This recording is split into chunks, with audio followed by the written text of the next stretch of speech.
mapa geográfico del continente africano ha sufrido grandes cambios a lo largo de los tiempos pasados. Y cuando echamos un vistazo a las fronteras actuales de los países africanos, nos preguntamos, ¿por qué son tan rectilíneos? Para entender el por qué y el cómo, tendremos que remontarnos al inicio de la Revolución Industrial. El siglo XIX está marcado por la expansión colonial de las potencias occidentales en África y Asia, que buscaban hacer valer su influencia en el escenario internacional. بالنسبة لأوروبا حينما شعرت في بداية القرن التاسع عشر بأن هناك قد تحدث مواجهات بين الدول الأوروبية خصوصاً وأن نابليون بونابرت كان قد قام بالتوسع على حساب العديد من الدول الأوروبية. ذاك كان بالضرورة أن تتم الدعوة إلى عقد مؤتمرات دولية. هذه المؤتمرات كلها كان هدفها هو تخفيف التوتر، لكن هناك خصوصية لمؤتمر 1880 وهو تدويل القضية المغربية. هذه من جهة. من جهة ثانية مؤتمر 84 و85 و800 وألف كان الهدف منه هو تقسيم القارة الإفريقية. L'Afrique était déjà en partie morcelée puisque les Français étaient installés en Algérie, les Anglais et les Britanniques en Angleterre, l'Afrique du Sud, un certain nombre de comptoirs portugais, etc. Mais il y a un cadre, cette fois international, si je puis dire, qui est donné, un habillage international et un partage effectivement en zone d'influence, c'est-à-dire en zone colonisable. Et c'est là qu'il y a une sorte de neutralisation de l'espace marocain qui s'opère du fait de la rivalité entre les puissances.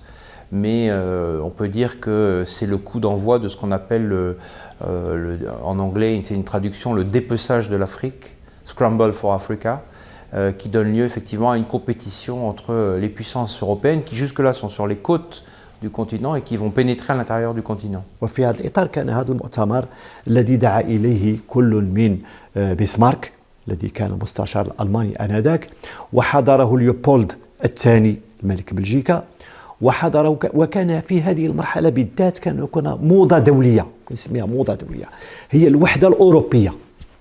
في الوقت الذي كانت تسعى فيه أوروبا إلى تحقيق وحدتها كانت تعمل من أجل تشتيت الدول الأخرى. Il faut dire qu'à l'époque, quasiment la totalité du continent africain est sous domination coloniale, à l'exception de l'Éthiopie et du Maroc.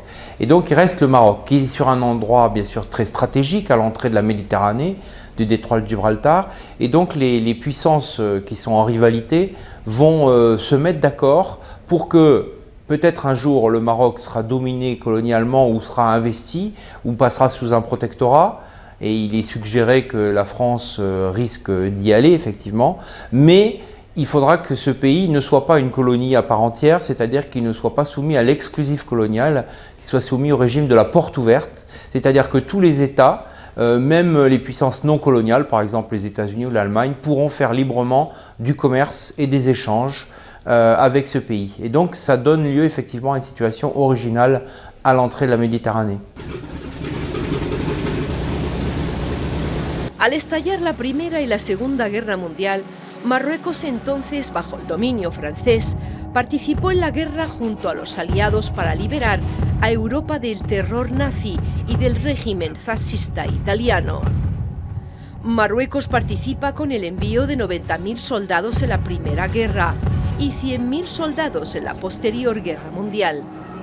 Además, los soldados marroquíes mostraron una valentía guerrera excepcional. Al mismo tiempo, un movimiento sociopolítico urbano nació en Marruecos en 1930 para luchar contra la presencia francesa y española. El 11 de enero de 1944, los nacionalistas marroquíes presentaron al sultán Mohamed V un manifiesto pidiendo el fin del protectorado. En varias ocasiones, el sultán había reclamado la independencia de Marruecos. En particular, en su discurso en Tánger el 10 de abril de 1947 y en su memorando del 11 de octubre de 1950. Así pues, entró en conflicto con los interventores generales franceses. Después, de numerosas manifestaciones contra la presencia francesa, el sultán fue depuesto el 20 de agosto de 1953 y exiliado a Córcega y luego a Madagascar, lo que generó disturbios el 7 y 8 de diciembre de 1952 en Casablanca, que causaron la muerte de 300 víctimas. Al mismo tiempo, el inicio de una revolución que se ha dejado ver en Argelia, lo que obligó a Francia enseguida a buscar un compromiso con los nacionalistas marroquíes para evitar una agitación regional. Agosto de 1955. Durante la conferencia de Aix-les-Bains, los marroquíes negociaron el regreso del rey, así como el día de la independencia del país. De hecho, Christian Pineau y el señor Becquey firmaron en marzo de 1956 en el Quai d'Orsay una declaración conjunta que pone fin al Tratado de Fez y da lugar a la independencia de Marruecos. المغرب الآن بدأ استقلاله. عليه مسؤولية، وهذه المسؤولية هي محاولة الوقوف إلى جانب إخوانه لكي يسترجعوا أراضيهم، وهنا ستكون هدفان أساسيان للمغرب. الهدف الأول هو استقلال الدول الإفريقية، والهدف الثاني هو المحافظة على وحدتها. دعا المغرب سنة 58 باتفاق مع الرئيس الغاني آنذاك لعقد مؤتمر إفريقي لدول 8 مستقلة لدعوتها كي تقف إلى جانب الدول المستعمرة. Marruecos accedió a su independencia el 2 de marzo de 1956. Se va a enfrentarse a numerosos problemas políticos, económicos y sociales. Mohamed V rechazó la oferta de Francia, que era la de devolver estos territorios a cambio de dejar de albergar a los combatientes del Frente de Liberación Nacional. El rey Mohamed V vio esta propuesta como una puñalada en la espalda a los hermanos argelinos. Su Majestad el Rey Hassan II llegó a un acuerdo el 6 de junio de 1961 con el jefe del gobierno provisional de la República de Argelia sobre el trazado de las fronteras. بمجرد ما قبل المغرب في الأمم المتحدة إلا وقام محمد الخامس بطل التحرير رحمه الله بزيارة الأمم المتحدة وألقى خطابا هناك. ويؤلمنا ألما شديدا أن تجري في أرض جاراتنا الجزائر الشقيقة معارك يتسع نطاقها يوما بعد يوم، وما أشد رغبتنا في أن تباشر مفاوضات بين جميع من يهمهم الأمر لتسوية النزاع القائم تسوية تتفق وميثاق الأمم المتحدة. Je déplore à nouveau l'absence de l'Algérie combattante, dont le courage et la maturité politique obtiendront, j'en suis sûr, avec les pays épris de liberté et de notre organisation, l'indépendance prochaine. Entre el 4 y el 7 de enero de 1961, el rey Mohamed V, consciente de sus responsabilidades respecto al continente africano, organizó en Casablanca una cumbre de estados africanos independientes, una reunión a la que asistieron representantes de 8 naciones. Estos incluyen a Kwame Nkrumah de Ghana, Modibo Keïta de Mali, Amadou Sékou Touré de Guinea-Conakry, Jamal Abdel Nasser de Egipto y Ferhat Abbas, representante del gobierno provisional de la República de Argelia. Las declaraciones hechas por Mohamed V en ese momento enfurecieron a varios países occidentales, mientras el continente africano todavía estaba bajo el dominio colonial. Entre 61 et 63, on a ces deux groupes, le groupe de Casablanca et le groupe de Monrovia, plutôt un qui est plutôt à gauche sur une ligne tiers-mondiste, indépendantiste, dure entre guillemets, le groupe donc dirigé notamment par le Maroc et par Mohamed V, qui a un grand prestige dans ce qu'on commence à appeler le tiers-monde, du fait de sa résistance et de l'exil qu'il a subi. Du fait de l'aide qu'il apporte aussi au FLN algérien. Ces deux groupes, finalement, au lendemain de l'indépendance de l'Algérie, vont fusionner et vont donner naissance en 1963 à l'Organisation de l'Unité africaine, l'OUA, qui est fondée de mémoire à Addis Abeba en Éthiopie. Et donc là commence vraiment une nouvelle histoire, celle de l'Afrique indépendante. Durante la guerra de Argelia, las relaciones entre los dos países son estrechas. Los marroquíes se están movilizando y siempre apoyaron activamente a la resistencia argelina. Mohamed V apoya con armas, dinero y medicinas al Frente de Liberación Nacional. Marruecos, por lo tanto, se está convirtiendo en una base de retaguardia para los combatientes argelinos, que incluso se benefician de los campos de entrenamiento.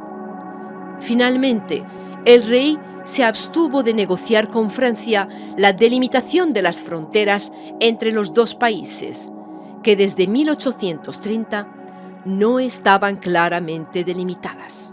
المغرب وقف إلى جانب أشقائه في الجزائر من أجل الاستقلال والوحدة، فدعا فرحات عباس رحمه الله الحضور إلى مؤتمر الدار البيضاء في 61.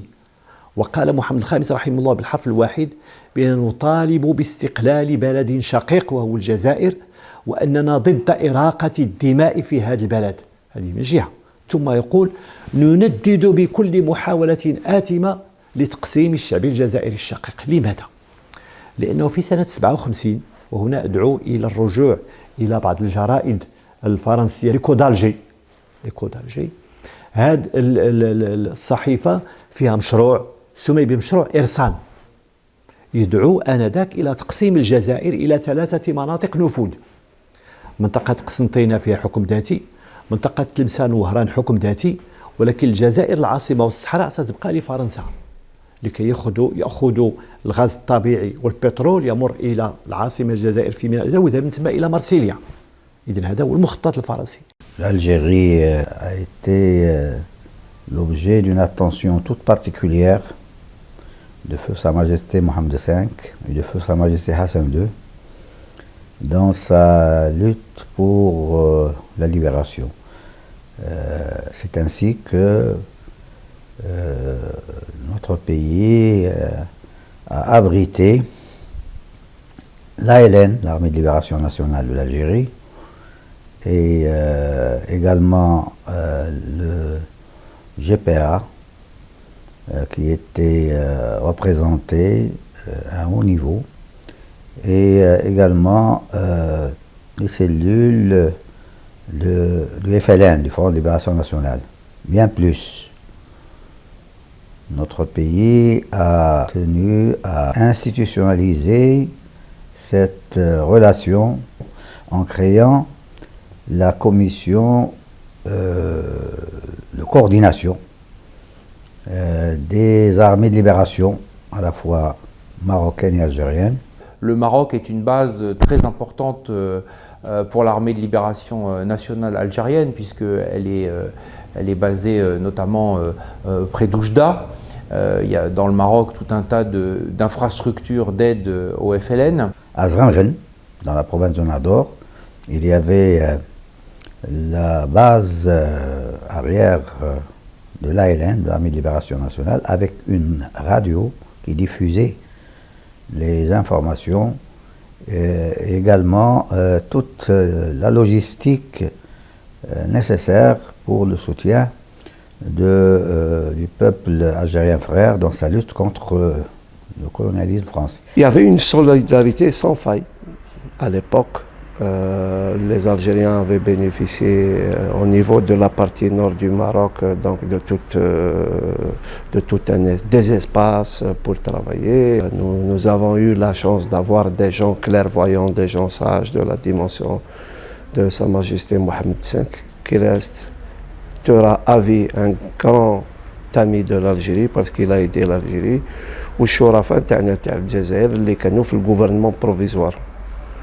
À leur époque, il y avait du respect, de la confiance. Je dis bien du respect, donc et de la confiance. Le soutien inconditionnel de nos frères marocains. Même s'il y a des gens qui font semblant d'oublier les Algériens al-Harar, ceux qui ont vraiment fait la révolution, leurs enfants, n'oublieront jamais ça. Pas ceux qui ont mis à sec aujourd'hui l'Algérie. Je parle des Algériens. En 1957, la gauche marocaine, et notamment Mehdi Mbarka, ont participé à la création de l'Organisation de solidarité afro-asiatique, au Caire. Et c'est là où la gauche marocaine a pris contact avec tous les mouvements de libération de l'Afrique. L'Afrique n'est pas encore libérée, elle le sera qu'en 1960-62. Et c'est à ce moment-là où le Maroc s'est engagé profondément dans le soutien des mouvements de libération nationale, alors qu'il lui-même venait juste d'avoir son indépendance en 1956. سنجد أن الدعم المغربي للدول الإفريقية يمكن أن يتخذ اتجاهين. الاتجاه الأول هو اتجاه دبلوماسي سياسي، وهذا ارتبط بمحاولة وقوف المغرب ضد التقسيم الإفريقي سواء في الأمم المتحدة أو في المحافل الدولية التي انبعثت على الأمم المتحدة مثل اليونسكو، منظمات مثلا العمل الدولية، منظمات جميع المنظمات والهيئات الدولية. إضافة إلى هذا أنه وضع هنا في المغرب وزارة كانت تدعى وزارة الشؤون الإفريقية، وأسندت إلى الدكتور الخطيب رحمه الله، فكان هو وزير الشؤون الإفريقية، علما أن المغرب كانت له وزارة أخرى تسمى وزارة موريتانيا والصحراء التي كان على رأسها الحسن بن دريس رحمه الله الذي كان في مدينة مكناس. إذن هذه الوزارة التي كانت خاصة بإفريقيا كانت بمثابة ملجأ لجميع الدول الإفريقية المستعمرة. سماني صاحب جلالة وزير الدولة مكلف بالشؤون الإفريقية. فأثناء ذيك المدة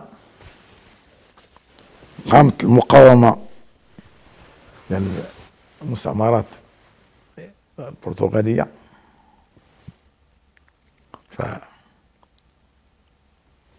كنا قلنا في الوزارة كان احنا اللي مكلفين بهم، لا في السكنة ولا في التمويل، وكنا كنجيبوا أسلحة خاصة من تشيكوسلوفاكيا وكنوصلوهم لهم كمواد غذائية. كانوا يجوا القادات هنا كيجيو دائما كيجيو يزوروني. Il était à la clinique du Bois-Roquebert. Il avait un bureau où passaient des centaines de personnes, et notamment des étudiants africains qui l'appelaient papa. Il venait voir papa. Et il avait un amour, je dirais un amour vraiment au sens fort du terme, pour l'Afrique et pour les Africains. Il était persuadé que le développement du Maroc dépendait du développement de l'Afrique et que le sort du Maroc était lié à celui de l'Afrique et qu'on ne pouvait pas se développer autrement qu'en développant l'Afrique. Son rêve a toujours été de voir un jour les États-Unis d'Afrique. En febrero de 1982, el secretario general de la Organización de la Unidad Africana, Edem Kojo, decidió por sí solo admitir a la RAS durante una sesión del Consejo de Ministros de esta organización. Una decisión calificada por parte de Marruecos de atraco a mano armada. Marruecos decidió dar el tiempo al tiempo hasta el 12 de noviembre de 1984. Su Majestad el Rey Hassan II anuncia la retirada de Marruecos de la Organización de la Unidad Africana, la actual Unión Africana, debido a la violación de la Carta de la Organización de la Unidad Africana de entonces.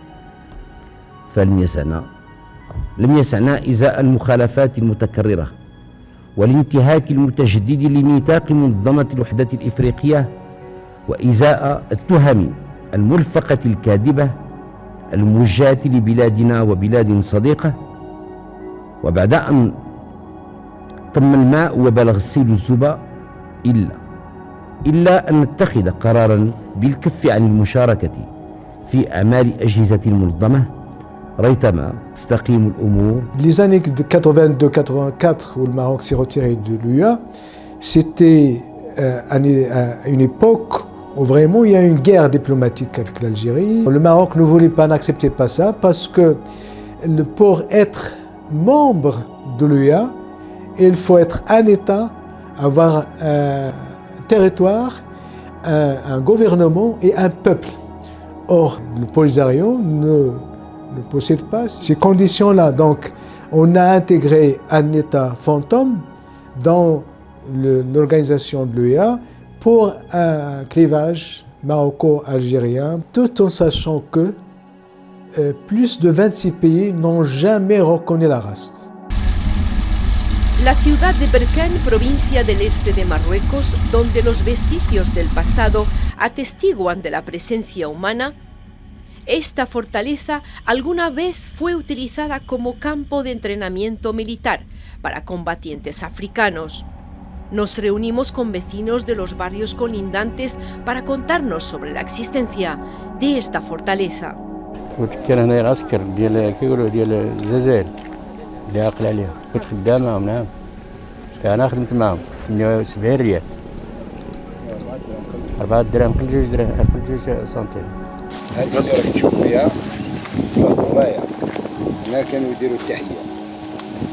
ايوا كان يحكوا لي كيقولوا لي بومدين كان هنا وكان هنا العسكر نتاع الجزائر ماشي نتاع فرنسا وجابوهم من الجزائر كانوا يدربوا هنا.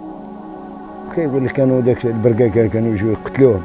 في هذه البنايه التي نتواجد فيها التي هي عباره عن تكانه عسكريه اقامها الجيش الفرنسي هنا في منطقه تسمى وولوت ببركان. بعد استقلال المغرب سنه 56 اصبحت هذه البنايه مركزا للتدريب.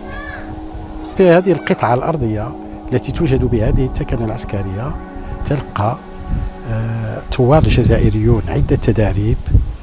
وسنة 1962 حل بهذه البناية الزعيم الإفريقي نيلسون مانديلا.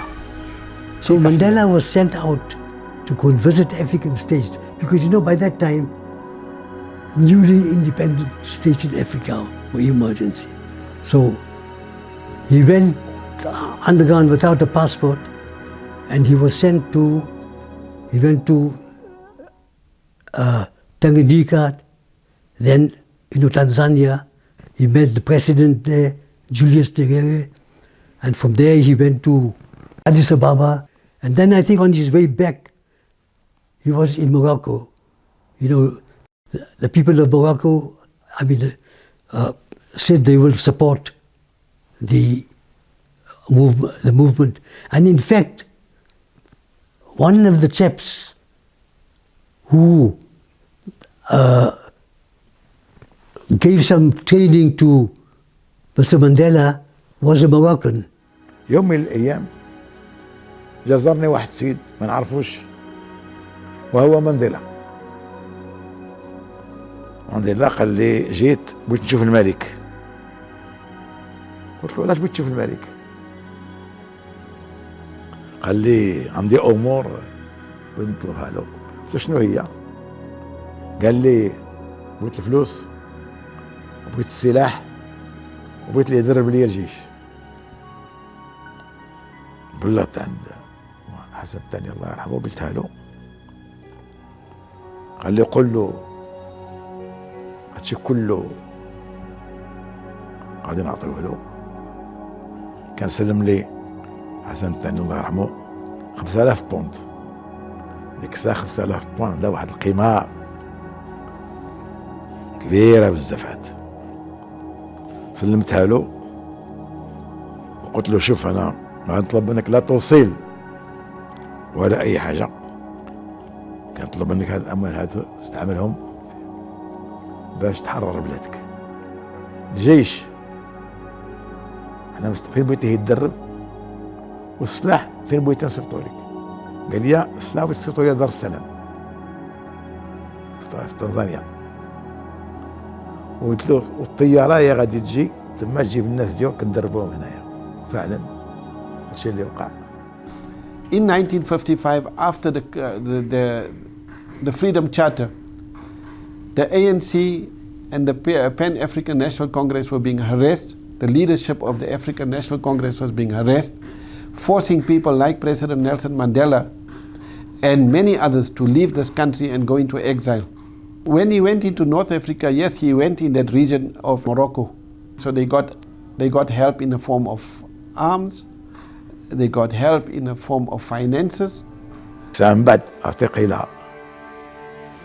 مانديلا وبقى 27 عام في السجن. En 1964, Nelson Mandela fue encarcelado en la isla prisión de Robben Island, después de 27 años de detención en condiciones difíciles y después de negarse a ser liberado para mantenerse coherente con sus convicciones. Mandela fue liberado el 11 de febrero de 1990. En julio de 1991, Nelson Mandela fue elegido presidente del ANC en los Estados Unidos con motivo de la primera conferencia nacional de la entidad en Sudáfrica.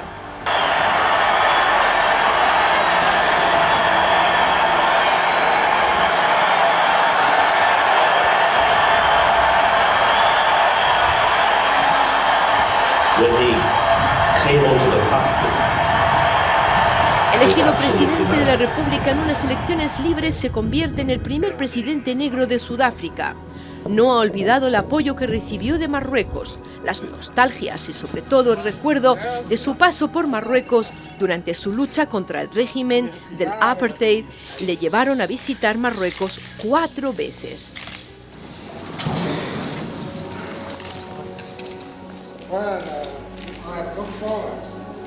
It's just a courtesy visit. I have been in Morocco. I visited Morocco for the first time in April 1962. I think before your parents were born. And I have been here on a number of occasions. And I think since I came back from jail, this is the 4th occasion I'm coming to Morocco. And His Majesty the King has been one of our greatest supporters at a time when we were all alone. And it's therefore a real honor for me to come and spend a holiday here. Quand Mandela, après qu'il ait été reçu par Sa Majesté, Allah yarhamou, Hassan II, il a demandé, il a dit, est-ce que le docteur Khatib est toujours en vie? Je voudrais bien le voir parce que je l'ai rencontré, je le connais depuis 62, je ne l'ai jamais revu. Je voudrais bien savoir est-ce que je peux est-ce qu'il est encore vivant, et c'est là où on nous a appelé du protocole royal. Il a dit, il y a le président Nelson Mandela qui voudrait vous voir. Et là, bien sûr, on a été tous enchantés d'y aller. Mon père en premier était heureux de pouvoir revoir son ami, si tu veux, son ami, compagnon de libération, ou comme on peut l'appeler, parce qu'ils avaient une histoire commune, c'est la libération, la lutte pour l'indépendance. Et donc, on s'est tous précipités, bien sûr, c'était un honneur pour nous. On s'est tous retrouvés autour de Mandela, on l'a vu, et c'était un véritable honneur de pouvoir le rencontrer, et surtout la manière dont lui nous a parlé de notre père. Il a relaté toute son histoire et sa première relation avec mon père à l'époque. Et donc, mon père a gardé ces liens et cette relation, ce sentiment. زرته في بريتوريا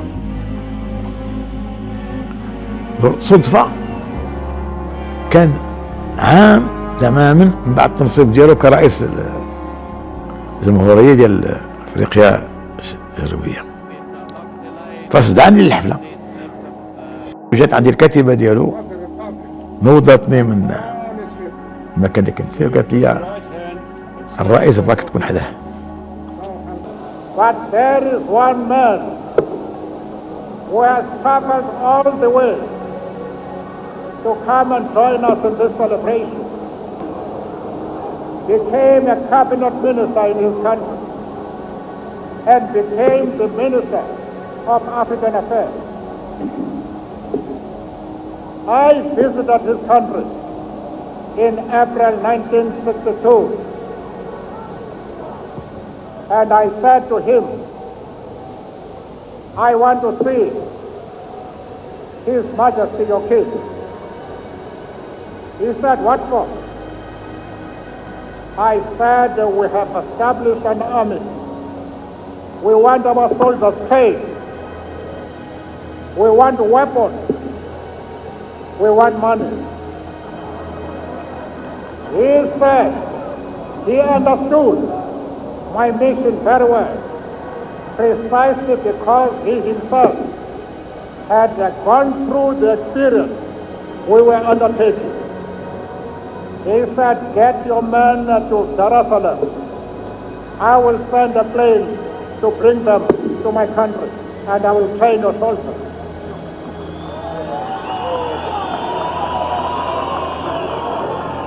He said, what arms do you want, and where should I deliver them? I gave him details, and I said, deliver them to Jerusalem. He said, how much do you want? I said, I want 5,000 British pounds. Here is the 5,000 that you want. I want no record. I want you to go and deposit this money in your bank in London.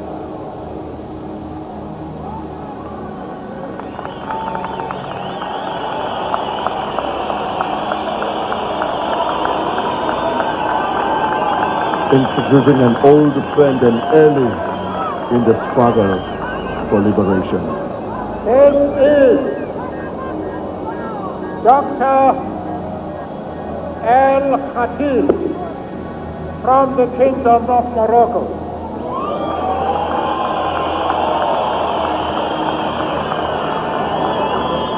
I want you to give him another cheer.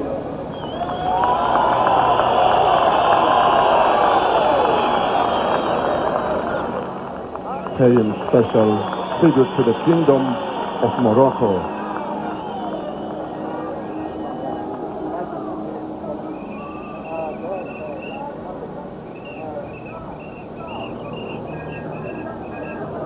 ذيك الحفلة كان واحد جزائري، وزير جزائري، كان سفير الجزائر تما، وكانوا شي وزراء جزائريين جاو وكانوا كيدعيوا انهم هما اللي عاونوا مانديلا وعلى هذا، هما جالسين في المنصة لما قال هذا الشيء هذا كلهم مشاو بحالهم خوا البلاد ومشاو.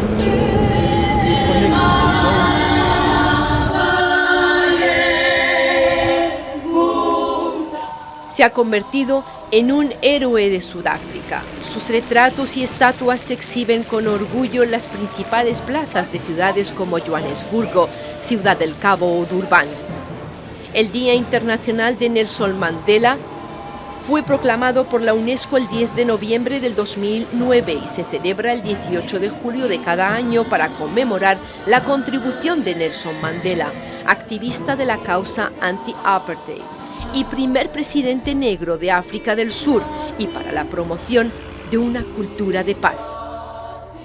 Dirección: la Fundación Nelson Mandela, que es una organización no gubernamental creada en 1999 en Sudáfrica para responder a una necesidad creciente y urgente de proporcionar el apoyo necesario a Nelson Mandela, que acaba de retirarse de la presidencia para que pueda continuar su labor emprendida al frente del país.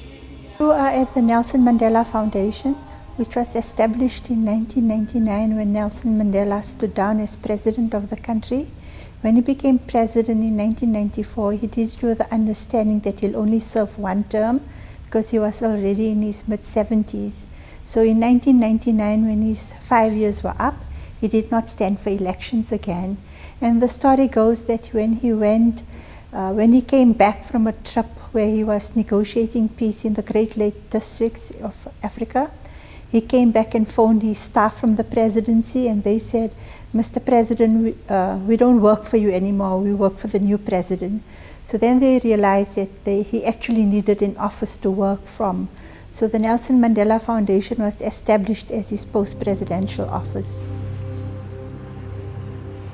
Ubicada en uno de los barrios exclusivos de Johannesburgo, un lugar bajo vigilancia permanente y altamente seguro, esta es la primera vez que se permite que una cámara graba dentro de este lugar y que tenga acceso a los archivos prestigiosos y cuidadosamente custodiados. What we are looking at is a copy of his diary and his notes that he wrote during his training in Morocco. Both the diary and the notebook was confiscated at Lily's Leaf Farm, which was the headquarters of Umkhonto we Sizwe. So Mandela was already in jail, And he had sent a message saying that they should destroy these 2 notebooks, but his comrades there didn't feel that they could destroy it, so they hid it. So when the raid happened at Lily's Leaf Farm in 1963, they discovered these 2 diaries, and then it was used as an exhibit in the Rivonia trial. And you can see from both the documents, it has the exhibit number. So in January 1960, he leaves South Africa illegally and travels through various African states that had got independence, recently achieved independence. And he ends up in Morocco in a place called Oujda, where he gets training from the Algerian freedom fighters. And he stays there. He goes to Rabat as well, and to Casablanca, and he undergoes training in the area. He also meets other African liberation leaders who are in that area doing very similar work. Musa Senior, you got a dream, you got to protect it. You want something, go get it.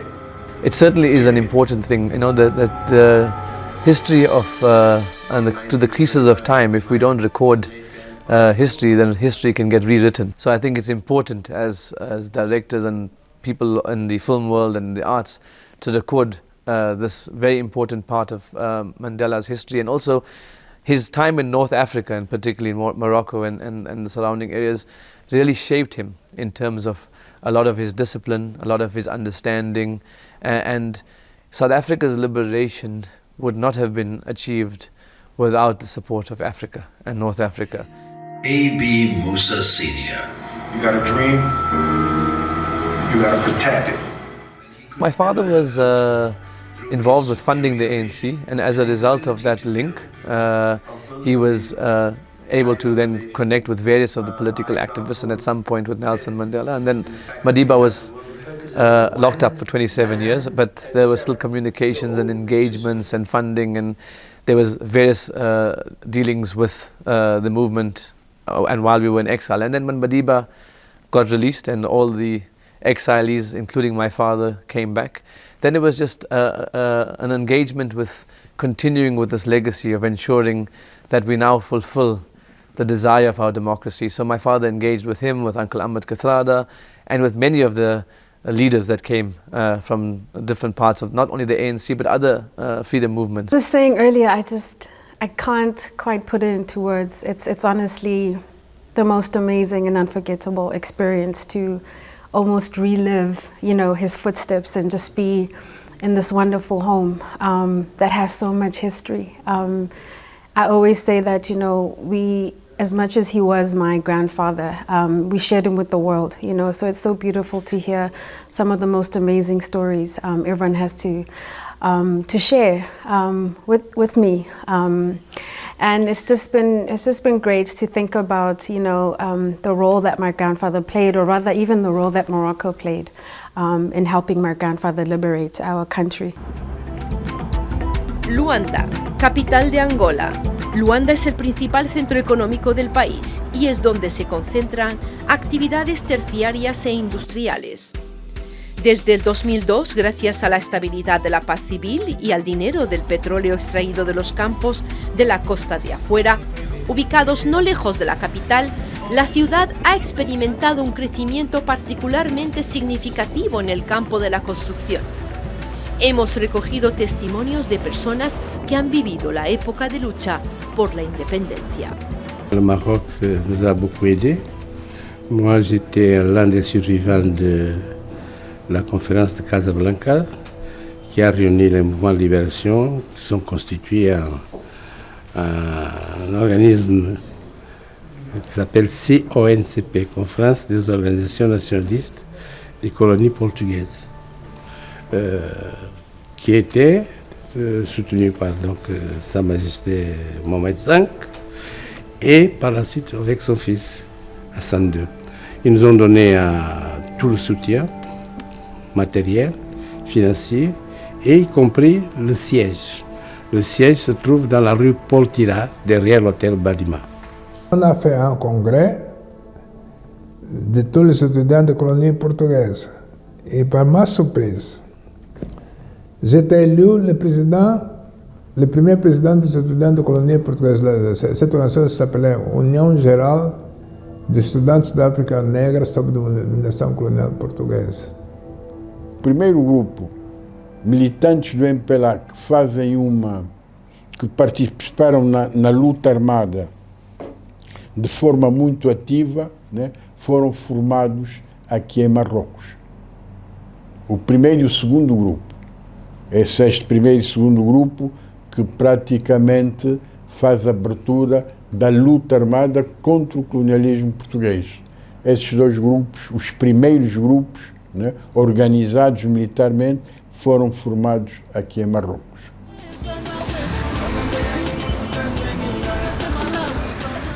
Agostinho Neto es de Cachicane, cerca de Luanda, la capital de Angola.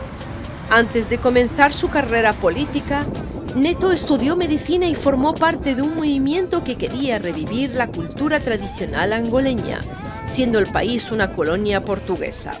Debido a su asociación con movimientos de nacionalistas africanos y antifascistas, fue encarcelado de 1955 a 1957.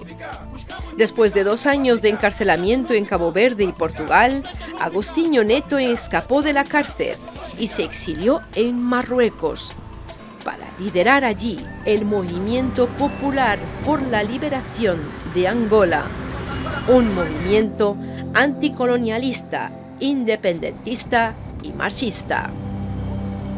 Agostinho Neto fue el primer presidente de la Angola independiente y el primer presidente del movimiento.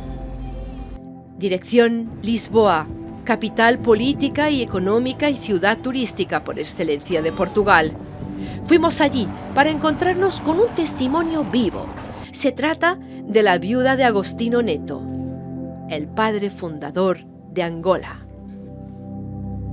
Un groupe de 50 personnes, 50 Angolais, qui luttaient pour l'indépendance et qui sont en prison, envoyés au Cap-Vert, à la prison du Tarrafal, ça s'appelait comme ça. Mon mari est allé plus tard au Cap-Vert, arrêté, envoyé au Portugal. La police était très pressionnée pour les libérer, ils l'ont libéré et puis nous avons enfui pour le Maroc. Il avait l'appui là du Maroc. D'ailleurs, il avait là des jeunes pour se former pour la guérilla. Il avait là les premiers guerriers se sont instruits au Maroc. Je suis allé chez ma belle-sœur, elle était là, elle vivait là-bas. Nous sommes restés chez elle et mon mari a eu les contacts qu'il devait avoir avec les camarades. Isso foi mais ou menos a recordação que eu tenho de Marrocos. Conhecemos a cidade de Rabat, com a sua Medina. Conhecemos que mais nós estávamos no Hotel Balimá, acho. E havia outros pequenos detalhes que nós vimos. É isso que eu posso dizer de Marrocos naquela altura. Porque depois voltamos para a Alemanha, onde ficamos pouco tempo. A Ginga nasceu lá, em 62, em março de 62, e eu acho que lá para setembro, outubro, nós voltamos ao Marrocos. Quand j'ai parlé avec le ministre Khatib, il a suggéré de marier au Maroc et il a fait la demande auprès du roi Hassan II pour qu'il soit notre parent de mariage. Il nous a donné des cadeaux, au moins une somme d'argent dirham, et pour ma femme, un bijou avec des émeraudes que ma femme a encore gardé. A partir de la década de 1950, en un contexto de preparación para la descolonización de la mayoría de los países africanos, la opresión del pueblo angoleño por parte del régimen colonial portugués condujo al surgimiento de movimientos anticoloniales. Estos movimientos fueron los principales protagonistas de la oposición a los colonizadores portugueses. El MPLA de Agostinho Neto encuentra refugio en Marruecos, en la región oriental, donde los soldados angoleños son entrenados militarmente y Marruecos les ofrece apoyo financiero, político y diplomático. Nous avons reçu des armes, nous avons reçu de l'aide financière, diplomatique, et encore une chose qui est peut-être beaucoup plus importante, le Maroc nous a fourni des passeports et des documents de voyage. Vous savez qu'à l'époque, nous n'avions pas de passeport. Bon. Et pour aller, pour circuler, il faut avoir un document. Moi-même, j'avais un passeport. L'ancien président avait aussi un passeport. Et nous avons tous des noms marocains. Moi, je m'appelais Mohamed Berrada et né à Fès. Vous imaginez? Et avec ce passeport, vraiment, ça m'a été d'une très, très grande utilité. Les premiers 300 soldats de MPLA étaient entraînés au Maroc. Ils ont fait cet entraînement à Oujda. Au moment encore que le FLN luttait contre les Français. Nos soldats, ils ont entraîné avec les Algériens. Desde su creación para luchar por la liberación nacional de Angola, el movimiento ha gobernado como partido único bajo la presidencia de Agostinho Neto, que sucedió en 1979 a José Eduardo dos Santos. Dentre os países que apoiaram essa luta de libertação nacional, Marrocos é desses países que prestou ajuda múltipla para o MPLA. Desde o acolhimento do presidente Neto, que vinha fugido de Portugal com sua família, foi recebido em Marrocos, e também o presidente foi novamente a Marrocos para visitar os estudantes militares que estavam a fazer o curso militar em Marrocos. Portanto, Marrocos jogou um papel muito importante no início da preparação dos nossos guerrilheiros para a luta armada.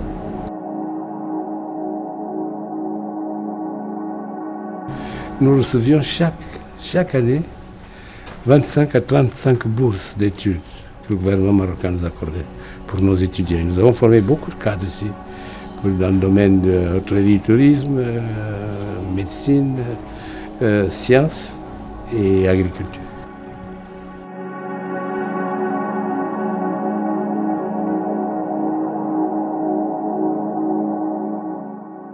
Je suis arrivé au Maroc en février 1970. J'étais à la fac de droit, et après la fac de droit, j'avais passé un concours pour devenir contrôleur de la circulation aérienne, tout en bénéficiant de la bourse du ministère marocain de l'enseignement supérieur. Après la fin de ma formation, ça n'a pas été facile pour que je sois recruté en tant que contrôleur aérien. J'avais fait recours auprès de Sa Majesté, à Sandé, que Dieu l'aille dans sa miséricorde. Il avait vu mon dossier, ils ont dit que écoutez, ce n'est pas les Angolais qui ont formé M. Pedro, c'est le Maroc. Il a eu la formation contrôleur aérien grâce en bénéficiant des cours. Donc on ne peut pas le négliger. Tout d'un coup, il m'a coupé la parole. Vous êtes au Maroc, vous n'êtes pas dépaysé. On va reprendre votre situation, vous serez recruté dans de meilleures conditions. Il m'avait même accordé une aide d'appoint de 50 000 dirhams qui a vraiment sauvé notre situation financière. Avec l'intervention du fait Sa Majesté, tout ensuite, ça a sauvé la situation, ils ont repris ma situation. J'ai été, ma première mutation, une direction de l'aéronautique civile m'a proposé deux aéroports, l'aéroport d'Agadir, l'aéroport d'Alocima. Moi, j'avais choisi l'aéroport d'Hiroshima. J'ai exercé 30 ans de service contrôleur aérien. Et 7 ans, j'étais contrôleur, comme je dis en arabe, mon fils de permis de conduire. Pour moi, je considère que le Maroc est devenu mon véritable paradis. À l'époque, j'étais protestant. La doule m'avait obligé de devenir musulman avant qu'ils établissent l'acte de mariage. Et j'avais accepté avec joie. C'est ainsi qu'on m'avait donné le nom de l'islam, بدر الدين. كان شي حاجة المشاكل فين غتمشي ملي غتدي غادي تغبري ولا شنو غيوقع ولا هذا بالحق من بعد العائلة تفهمات وشافوا الانسجام ديالنا مزيان وما بقى حتى شي مشكل ولينا عائلة وحدة. حنا دابا عندنا 10 د العيال كاين 5 د البنات و5 د الولاد. هو ما عندوش مشكل مع العلاقات، هو دغيا كيتساجم مع الناس، كيتفاهم مع جميع الفئات. في الزنقة كيدوز من حومة شعبية، يعني شعبية خاسرة مرة، وكيحتارموا يهضروا معاه ويسلموا عليه، ما عندوش مشكل مع الناس. Nous avons lutté pour l'indépendance du Cap-Vert, mais on n'était pas seul. Et le Maroc, c'est des rares pays qui nous a aidés. Le déclenchement la lutte armée en Guinée-Bissau, dans les maquis. C'est grâce à l'aide militaire que le Maroc nous a accordé, soit la formation militaire des militants du parti, des combattants, mais aussi soit sur le plan logistique et financier. Ça fut très important, mais c'est grâce à la vision aussi, surtout du roi Mohamed V, qui sensible, dû à son africanité. Et il y a le grand mérite des dirigeants du Maroc d'essayer de rassembler tout ce qui est les points communs entre ces différentes sensibilités pour assurer l'unité du pays.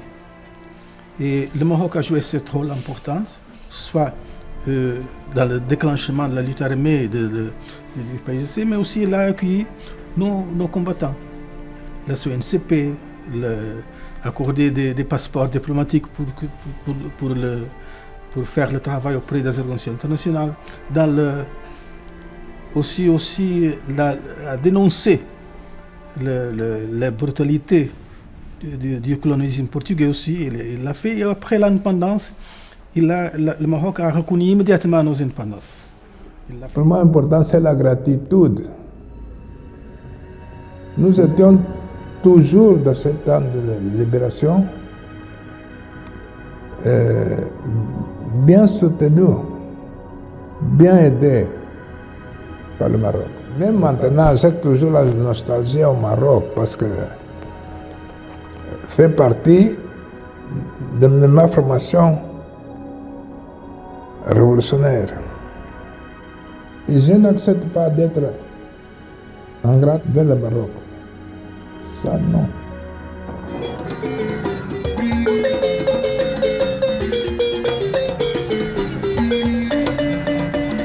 Dirección Maputo.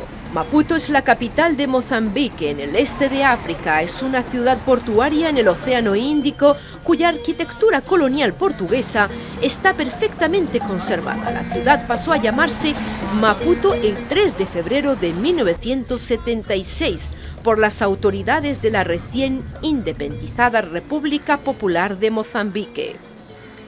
Nos dirigimos al Centro de Archivos Nacionales de Mozambique para investigar la historia de la lucha colonial y el apoyo incondicional de Marruecos al movimiento independentista Frelimo. Tal como eu disse antes, não há dúvidas que o norte de África, muito em particular Marrocos, aprecia como um lugar seguro para que lutadores contra o fascismo colonial português e contra o próprio colonialismo nos países africanos, de Angola, da Guiné, de Moçambique, São Tomé e Príncipe Cabo Verde, encontraram aquele lugar como acolhedor, cuja liderança política do rei e Hassan II, não é? Abria espaço para receber todos aqueles que lutavam pela paz, pela autodeterminação no continente africano e no mundo.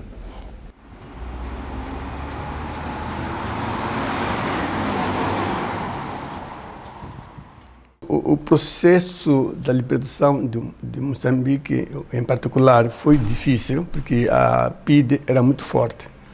Não permitia qualquer tipo de contacto entre africanos, entre moçambicanos. Então, o Reino de Marrocos desempenhou um papel muito importante, porque é lá onde os primeiríssimos camaradas, falo do Marcinho dos Santos para Moçambique, falo do Auxinete para Angola, falo do Ami Cabral para a Guiné-Bissau, é lá onde se reuniram e começaram a estruturar uma organização chamada Conferência das Organizações Nacionalistas das Colônias Portuguesas, CONCP. Samora Machel, nacido el 29 de septiembre de 1933 en Madragoa, actualmente Chilembene, Mozambique. Es un político mozambiqueño, miembro del Frelimo, que es el Frente para la Liberación de Mozambique, y primer presidente de la República Popular Independiente de Mozambique entre 1975 y 1986. Se le considera el padre de la independencia de Mozambique. En 1963, Machel se incorporó al Frelimo, tras recibir entrenamiento militar en Marruecos. En 1966 se convirtió en secretario de Defensa del Frelimo, sucediendo a Filipe Magaya, quien murió en combate. Nós e Samora fomos lá em 63, junho de 63. É lá onde tivemos a preparação militar, como guerrilheiros. É preparação comum de base, é assim como se chama, não é? Preparação comum de base, saber manejar uma arma de fogo, de tiro a tiro, de metralhadoras, pistolas, explosivos, saber como destruir uma casa, como destruir uma ponte, de como abrir um caminho no campo de minas, não sei, tudo que é uma preparação de combate. Nada se escapou, tudo foi aprendido lá. Saber como atirar contra a aviação, como camuflar quando passa um avião, como se esconder, não é? E como progredir, e como ocupar o espaço. É muita coisa relacionada com a guerra. It's something that we're proud of. And Samora Machel left us made a very big impact on Mozambicans and all Africans, because he always wanted the best for Africa. He wanted a peaceful continent. He wanted a continent that was going to develop without wars, without differences, but having everyone working for the best of the continent. All I'm saying is we went first for training, but the part of Morocco was we don't know much about it. He spoke about having passed there, but we don't know much about we as the son, probably me, because I was too young. Muitos países podem não conhecer esse apoio que o Marrocos deu a Moçambique.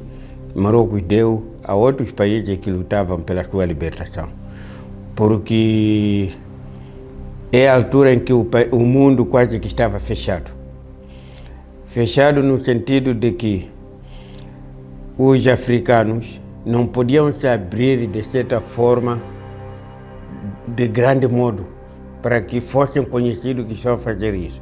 E aqueles que apoiavam também procuravam fazer o mínimo do possível para não serem descobertos, porque senão o apoio seria cortado, de uma ou de outra forma, por esses países que não queriam que o continente africano fosse independente.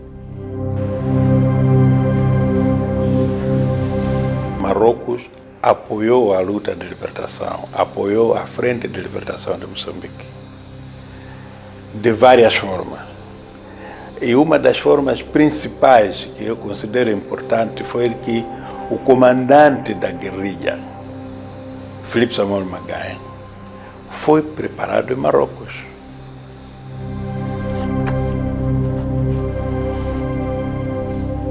The role of King of Morocco was very important one. He decided to create Ministry of Africa Liberation of the movement, and decide also to give resource for those movements. I still remember in my book I wrote, there was about $1 million of US dollars, in which Frelimo get 200,000 US dollars. So this was very important role.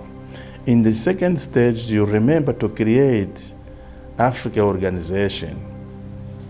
The first countries play role was exactly Moroccan king. Durante los últimos 20 años, desde su ascenso al trono, el rey de Marruecos, Mohamed VI, ha efectuado un espectacular giro diplomático de su país hacia África subsahariana. Después de sus largas giras por el continente, el comercio de Marruecos con África ha crecido considerablemente en los últimos años y Marruecos se ha convertido en el mayor inversor en África por delante de Sudáfrica. Las largas giras del rey no solo tuvieron un alcance simbólico, sino que repercutieron sobre el terreno, sobre todo en flujos comerciales y en inversiones, también a través de la política de regularización de los africanos residentes en Marruecos. Ya cuenta con decenas de miles de africanos residentes de forma regular en Marruecos, y hay que sumar también las becas otorgadas a estudiantes africanos. Depuis l'avènement du roi Mohamed VI en 1999, on a eu un changement. On peut parler d'une dimension africaine de la politique extérieure du Maroc. En 2016-2017, on est dans un nouvel positionnement du Maroc au sein du continent africain. Le Maroc est présent partout. Ses banques, ses sociétés, ses PME se trouvent dans plus de 40 pays dans l'ensemble de l'Afrique, notamment l'Afrique de l'Ouest. Le Maroc est une puissance au niveau de l'Afrique, au niveau économique et financier, mais il est absent au niveau politique. Et c'est pour ça qu'il y a eu cette lettre du roi à Paul Kagame en juillet 2016 qui déclare dans cette lettre la volonté du Maroc de retrouver, de réintégrer l'Unión Africana. El 31 de enero del 2017, el rey Mohamed VI se presentó en un acto triunfal en la sede de la Unión Africana en Addis Abeba durante su cumbre 28, 32 años después de haber abandonado golpe la Organización de la Unidad Africana. Marruecos volvió al organismo panafricano a pesar de la oposición de Argelia y Sudáfrica que intentaron retrasar su integración. De hecho, 39 países de 54 se habían pronunciado a favor del regreso de Marruecos a la Unión Africana. El rey pronunció un discurso histórico que quedará grabado para siempre en la memoria y en la historia de África. Il est beau le jour où l'on rentre chez soi, après une trop longue absence. Il est beau le jour où l'on porte son cœur vers le foyer aimé. L'Afrique est mon continent et ma maison. Je rentre enfin chez moi et vous retrouve avec bonheur. Vous m'avez tous manqué.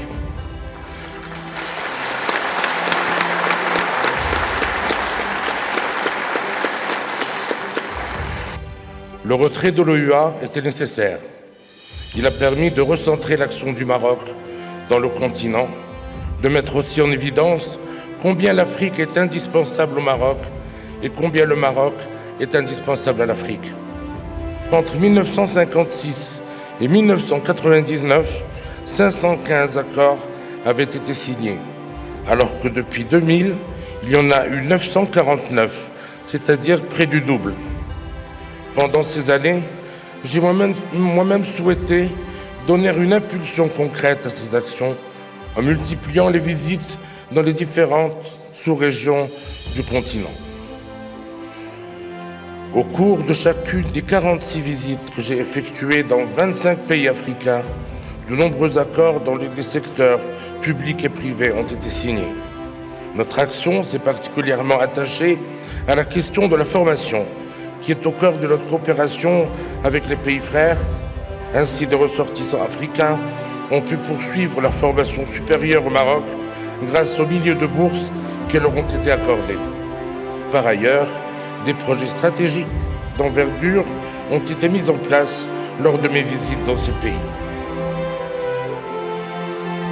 La Agencia Marroquí de Cooperación Internacional, creada en 1986 como herramienta dinámica, flexible y eficaz para la ejecución de la política de cooperación exterior del Reino, tiene la misión de desarrollar, ampliar y fortalecer todas las relaciones culturales, científicas, técnicas y económicas con países socios, en particular en el marco de la cooperación sur-sur. De los 14.500 estudiantes extranjeros matriculados en el 2020, el 86% son africanos de 47 países africanos. La Agencia Marroquí de Cooperación Internacional ha logrado convertirse en un socio valioso de agencias de cooperación y donantes. Aujourd'hui, nous saisissons cette occasion pour consacrer ce lien naturel et historique, profond et intangible, qui unit depuis toujours le royaume du Maroc à la jeunesse africaine. Il est temps que les richesses de l'Afrique profitent à l'Afrique. Nous devons œuvrer afin que notre terre, après avoir subi des décennies de pillage, entre dans une ère de prospérité. Certes, le colonialisme n'est pas la seule cause des problèmes de l'Afrique. Toutefois, ses effets néfastes persistent. África ofrece hoy la imagen de un continente azotado por conflictos de todo tipo, ligados a la multiplicidad y a la complejidad de sus causas. Décadas después de la independencia, las consecuencias y secuelas de la colonización siguen siendo muy fuertes en el continente africano. Las razones son el hecho de cuestiones geoestratégicas que continúan socavando la soberanía de ciertos estados, sobre todo debido a los preciosos recursos naturales que el mundo necesita. ¿No está el destino de África en manos de los estados de la población del continente? Como una Europa que ha renacido de sus cenizas, el continente africano debe encontrar el camino de la unidad que vaya más allá de las formalidades del pliegue institucional africano.